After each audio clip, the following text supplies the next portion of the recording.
Well, good morning. It's great to be here. Isn't it amazing that we have to talk even about this subject, about people who don't know who they are? I mean, I think it's time, maybe today, I was thinking about this when I was sitting there, that I need a red hat that said, let's make male and female great again. I mean, we need the Donald to kind of push this a little bit, you know. If you didn't hear the news, Elizabeth Warren said, I think it was last week, a little bit about education.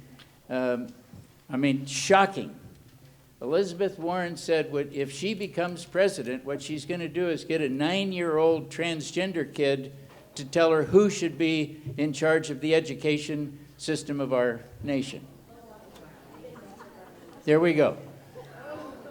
So, you know, we have, it's just kind of mind-blowing.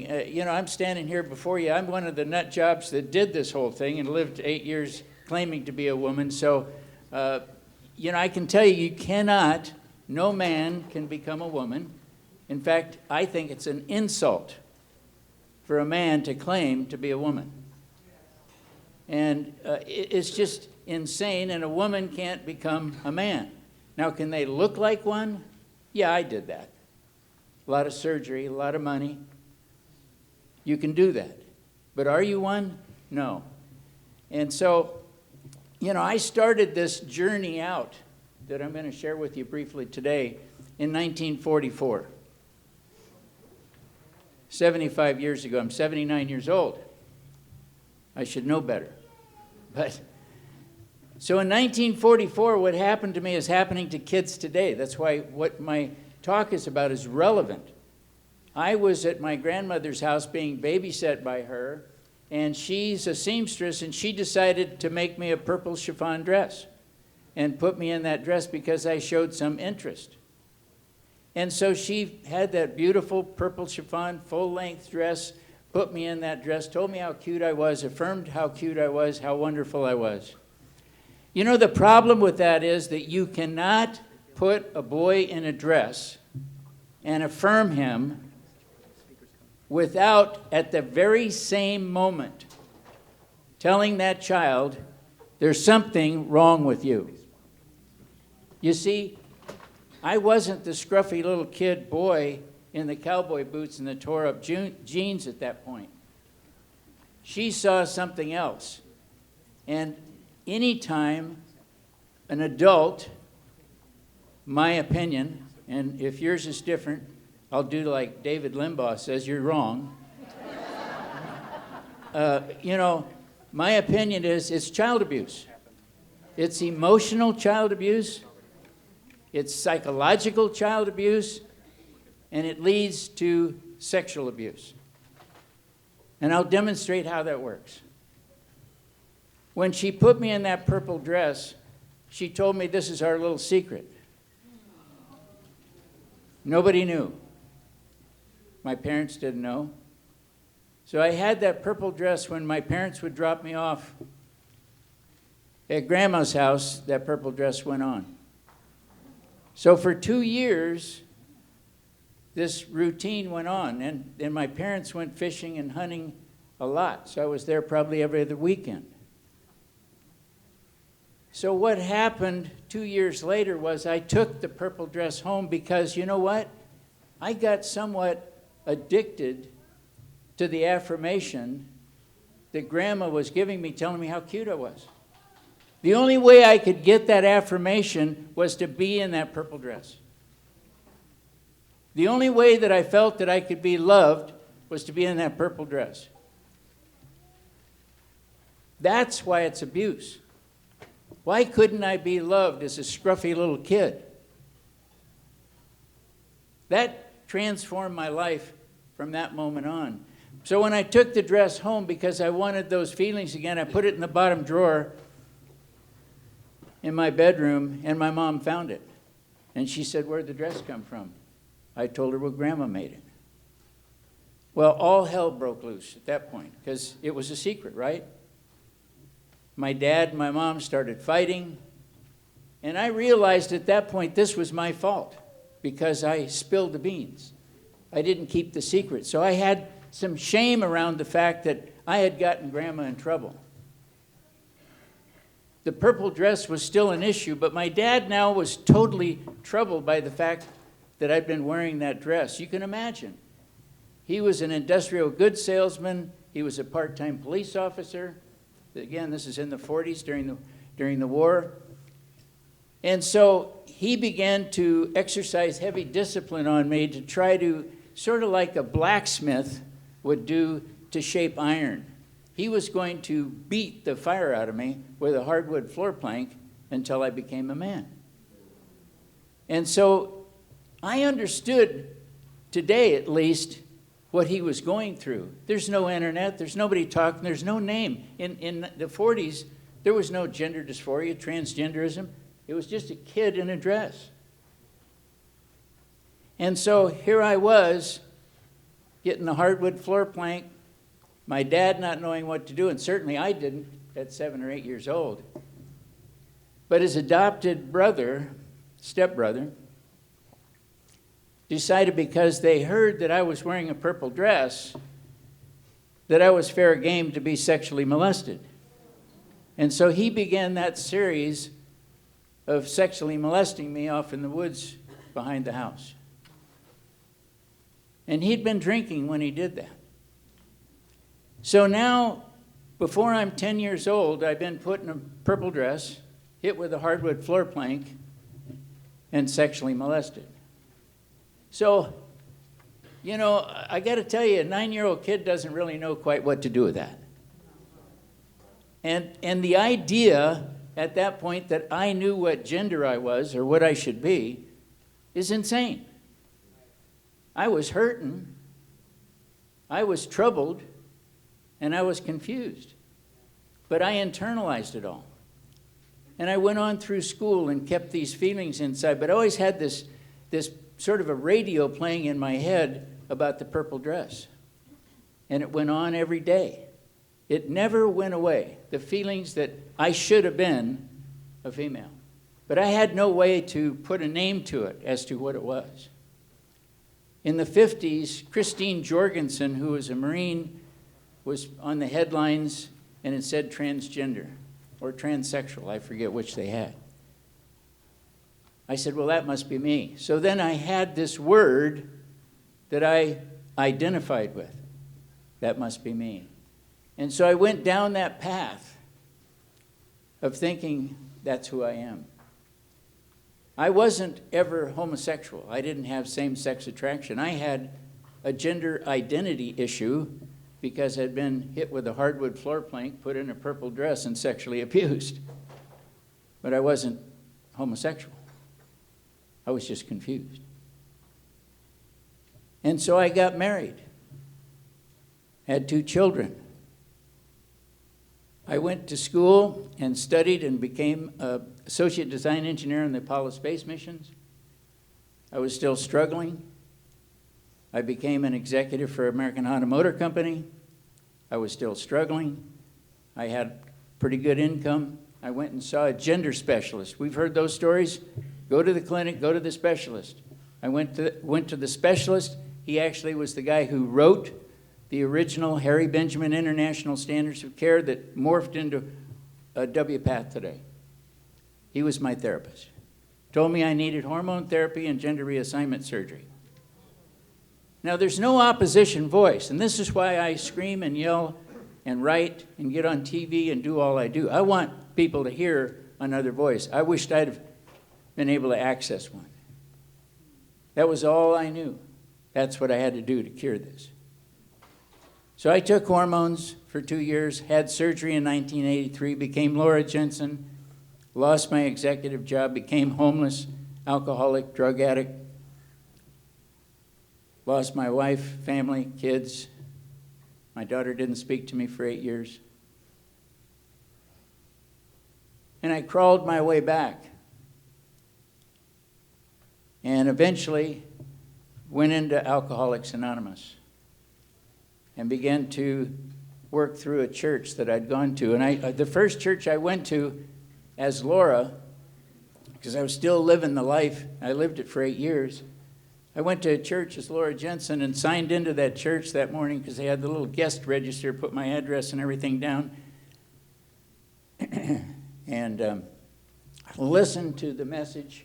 The women surrounded me and embraced me in church, and I thought, I'm going to be fine. That afternoon, I saw a car outside the front window, and the pastor had got out of his car and came to my front door and knocked on the door. I opened the door, and the pastor looked at me and said, we don't want your kind in our church. I actually smiled. I thought it was kind of humorous. I looked back at him and I said, oh, really? Tell me, what kind do you want in your church? He was so mortified, he left without another word, got in his car, and went away. But I did go to a church in San Francisco area, Jeff Farrar. I went in, before I ever went to church, I went to Jeff and I sat down with him. I said, Jeff, I'm Laura. I'm just now in my 3rd month of sobriety. I want to find my Lord again. Can you help me do that? And I said, but are you going to try to change me back to Walt? And big old Jeff, he just kind of smiled and he says, my job as a pastor is just to love you. It's God's job to transform you. And so through that wonderful message and my recovery, I was going to psychotherapy, which anybody who's got gender confusion needs psychotherapy long time before they need hormones and to cut their body up. And we better start doing that. But that therapist that I went to, we started going through the things that I'd been dealing with all my life. And during that time, one afternoon on a Saturday, we spent 2.5 hours with a PhD Christian therapist. And during that time, we went through all of these things that had troubled me. And we went outside, and I had this thing lined in a piece of paper with everything on it, and he took a match and put a match to that paper and let it burn outside in the parking lot. And we watched it drift away. And it was very cathartic. The symbolism of it going away, that it was gone, was really good. But this therapist wanted to go back and pray, and I had a pretty good idea about this guy's prayer life, and I thought I was going to need to pack a lunch, because when this guy prays, it's forever. And I'm good for about 30 seconds, and then I'm done. But I thought, well, he's given me all his time. I'll let him lead the prayer. But I thought I was going to be in trouble, So he started praying when we got back to the office, and I could hear every word he was saying. And he kept praying, and I thought, how long is this going to take? And he kept praying, and then there was a moment where I couldn't hear him anymore. And at that moment, I could see this figure coming down with his arms stretched out, and it was the Lord. And he was going toward this little baby. I looked at the baby. The baby was me. He picked that baby up, held him in his arms, and said, "You will be safe with me forever." That was the day the Lord came to redeem and restore my life so that I could come here today and share that transformation with you. Thank you very much. And buy this book.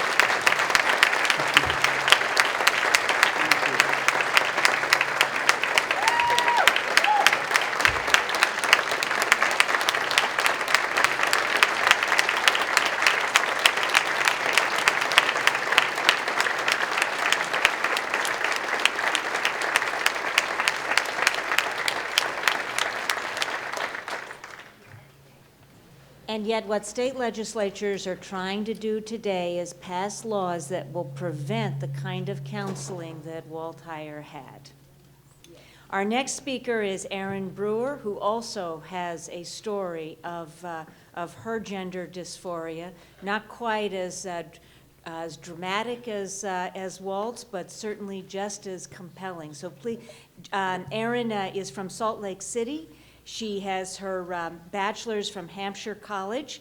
And she also has a doctorate in instructional technology and learning science from Utah State University. And Erin is new to conservatives, new to the Lord, and we really welcome Erin's powerful story.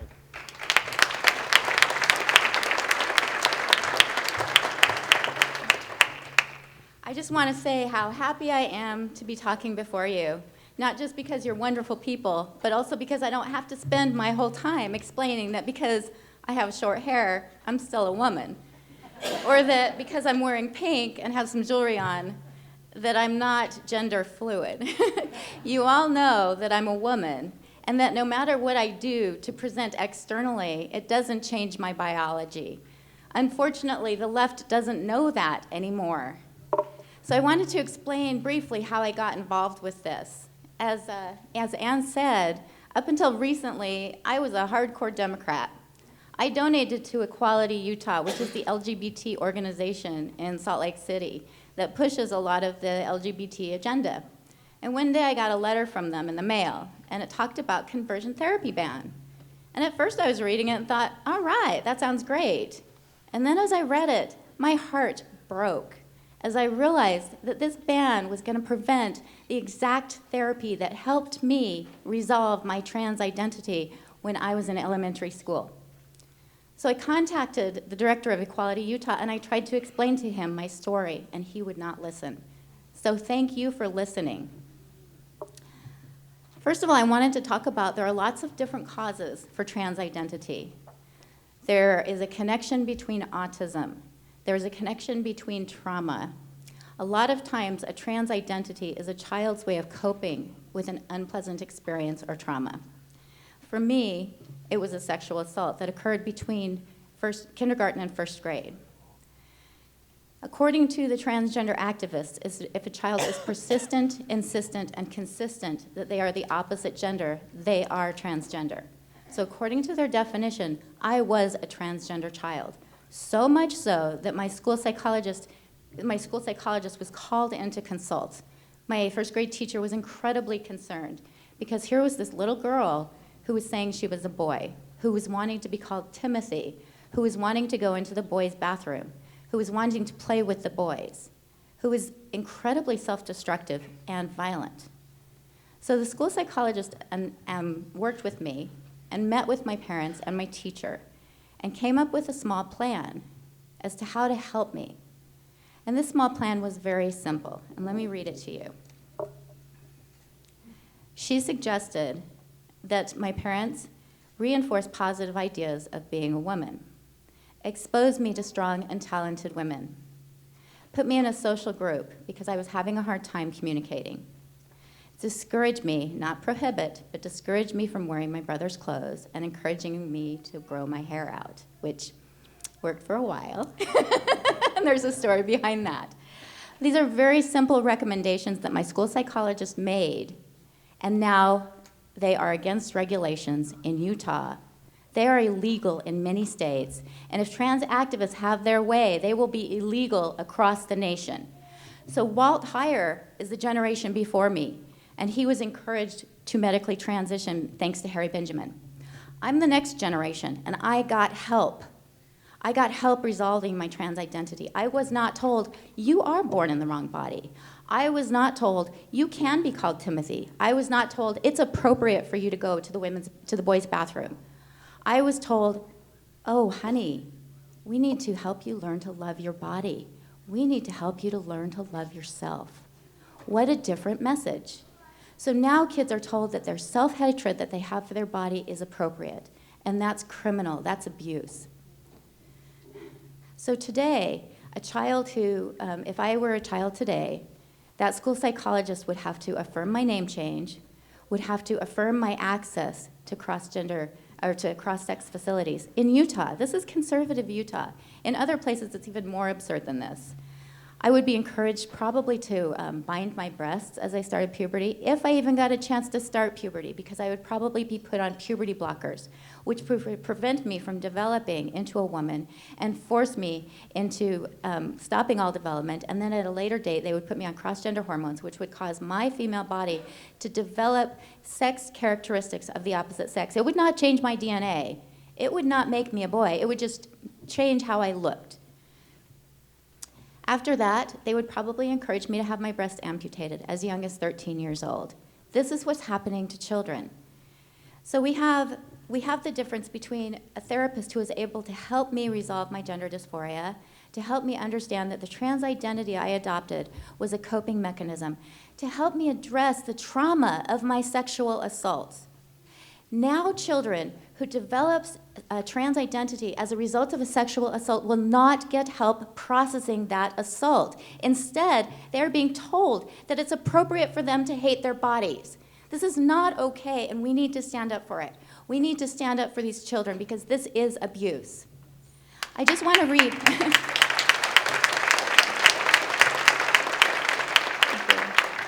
I just want to read a few quick quotes. The Harry Benjamin Association morphed into something called WPATH, which is an international organization that supports the trans agenda. And even they admit that most children who have a trans identity will not grow up to be transgender adults. They say gender dysphoria during childhood, it does not inevitably continue into adulthood. In follow-up studies of prepubertal children who were referred to clinics for assessment for gender dysphoria, only 6 to 23% of the children ended up having those transgender feelings when they were adults, which means that the vast majority of those children, if just left alone, will have their transgender identity melt away. The Human Rights Campaign, which is also funding huge amounts of money into the trans agenda, say, the truth is we really don't know whether a child is gender nonconforming in childhood and is going to have a trans identity or not. They don't know. And if we prevent therapists from helping children like me, they're more likely to go on to puberty blockers. They're more likely to go on to medically transitioning. But if we allow therapists to help children understand the underlying cause of their trans identity, then I would say that the numbers are even going to be higher of those who don't end up having those feelings when they're adults. So I wanted to end this with something really positive, okay? This is a lot. It's a lot of very negative stuff that's happening right now. But I want to give you hope. Because 2 years ago, I never would have imagined I'd be here. 2 years ago, I was firmly embedded in the left. 2 years ago, I was an atheist. Thanks to beautiful people like you who are praying and advocating all around the world, but especially here in the US, I was baptized on Sunday.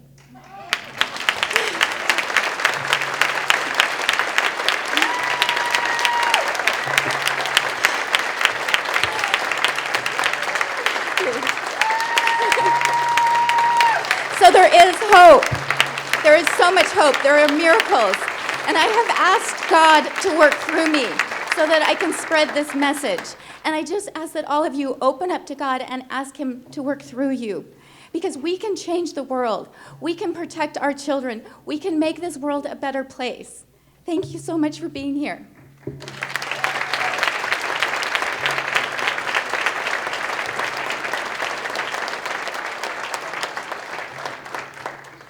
Yes, we can.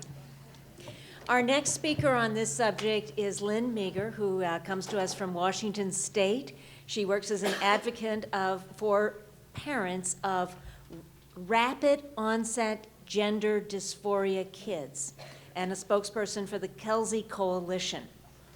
She became involved in activism because of Drag Queen Story Hour and has helped to start to have moms on Facebook to inform and equip ordinary people everywhere to stand against this early sexualization of children. Please welcome Lynn Meager.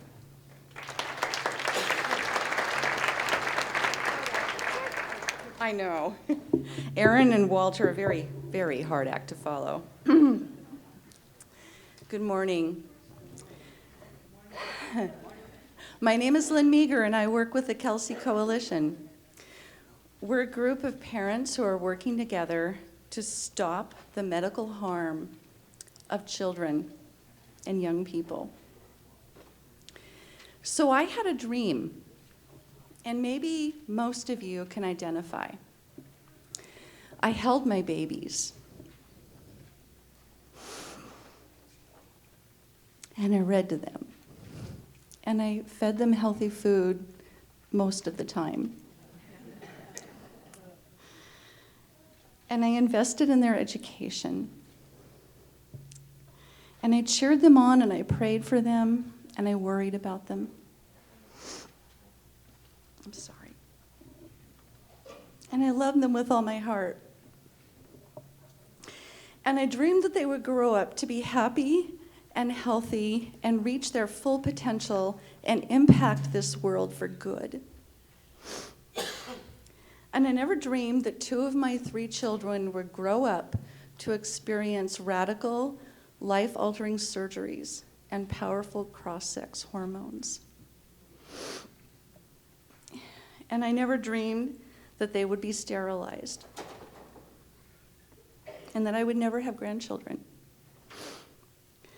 And I never dreamed that I would be villainized and shut out of their lives for refusing to be an adequate cheerleader for these choices. And so my personal involvement in this issue is as a parent. And I never knew, until it happened to me, that there are thousands of parents everywhere who are waking up every day and experiencing horrors that are almost impossible to describe or comprehend. And I know because I've heard their stories, many of them, over 100. They are uniformly heartbreaking and breathtakingly similar. I sit and I listen to stories, and I pretty much know what this mom is going to tell me before she even starts to tell me. And it's really easy to talk about being kind and affirming, and how children have rights and they know their minds, and that they're equipped to make decisions, and they must be helped to become their true selves. Well, it's really easy to say that, and maybe those arguments make sense until it's your child. Until your daughter comes out of her bedroom after being in a prolonged funk one day, and she spent a lot of time on the internet, and she tells you that she has a new name, and that you have got to start using new pronouns. You've got to start calling her he. And she wants a breast binder, and she wants testosterone, and she wants it today. And if you don't go along with those choices, you're going to be her enemy forever, and she's never going to forgive you. I've heard that so many times. And that's when you find out that the deck is significantly stacked against you as a parent, and that in the game of gender ideology and the game of gender identity, the house always wins.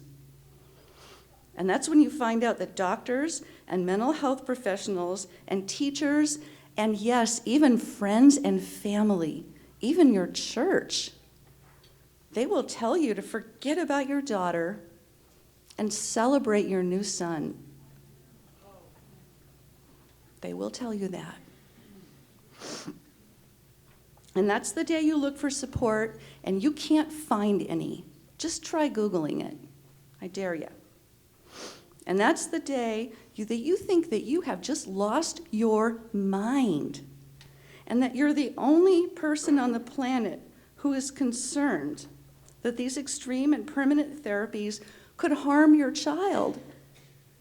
I have had parents tell me, this is a direct quote, I had a mom tell me recently that I'm sitting here right now with tears streaming down my face because for 3 years I've had no one to talk to. I couldn't find you.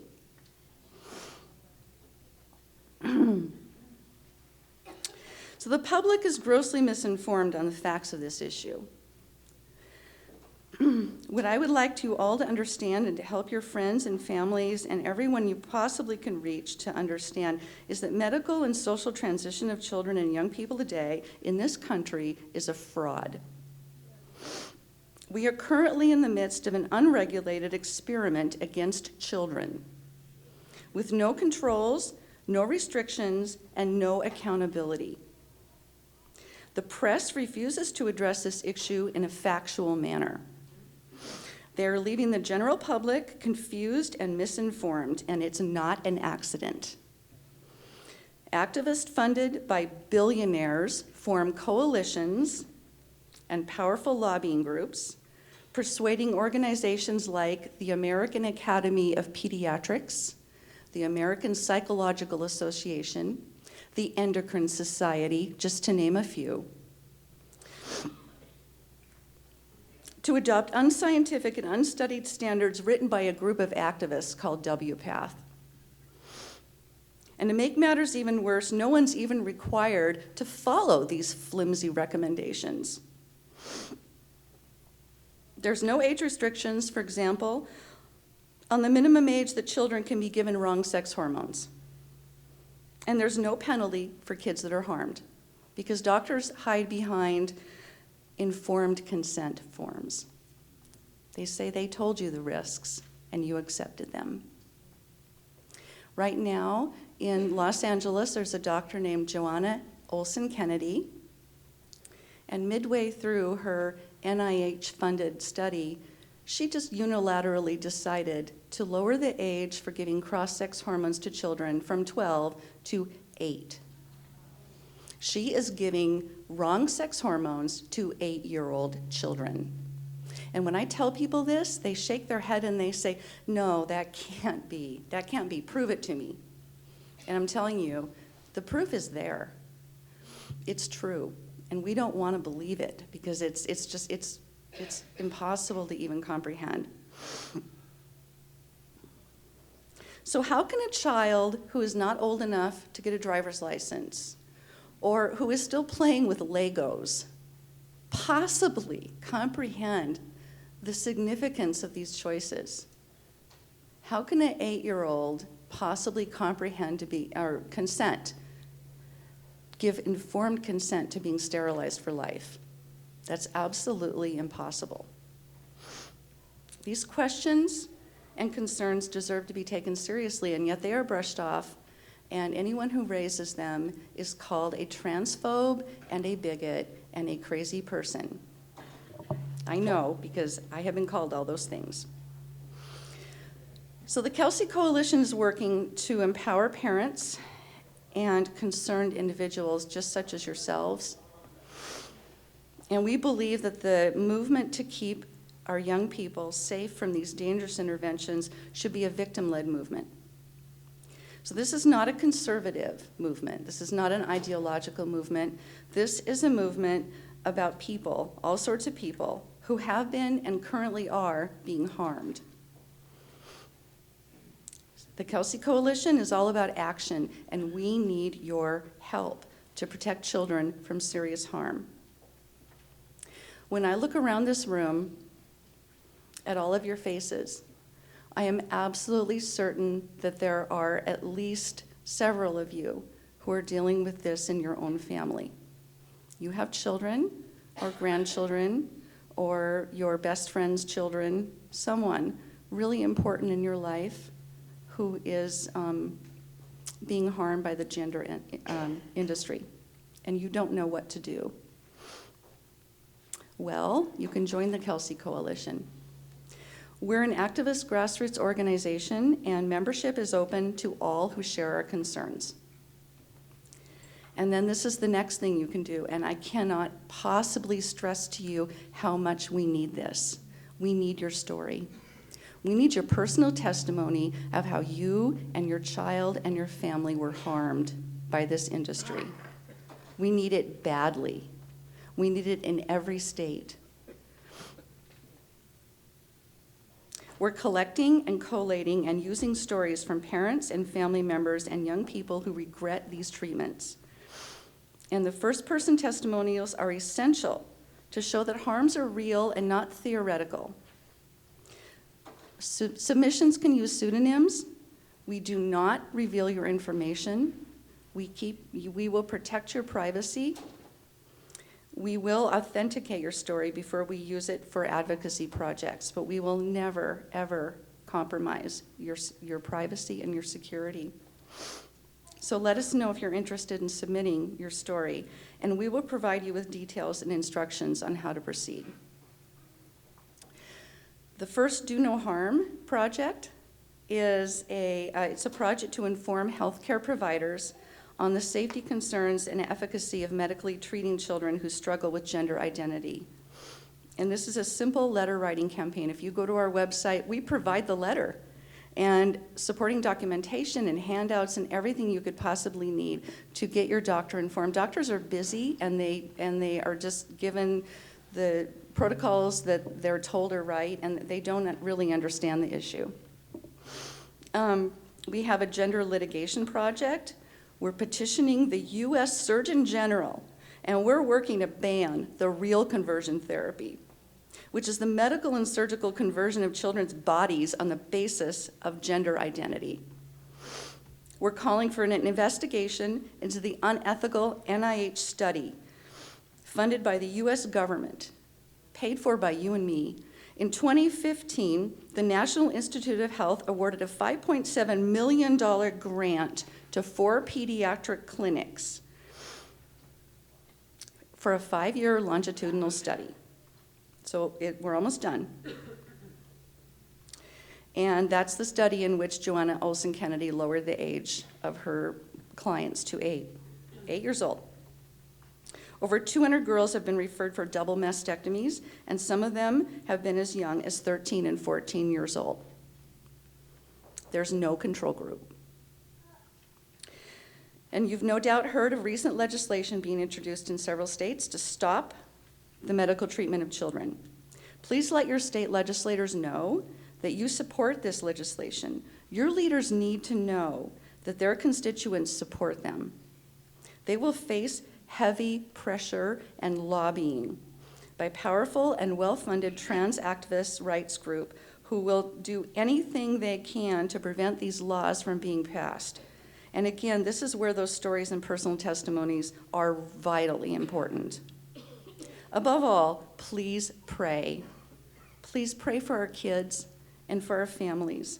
And if you know someone who's being impacted, please support and help them. If this devastating bomb has gone off in your life, I want you to know you are not alone. Thank you very much.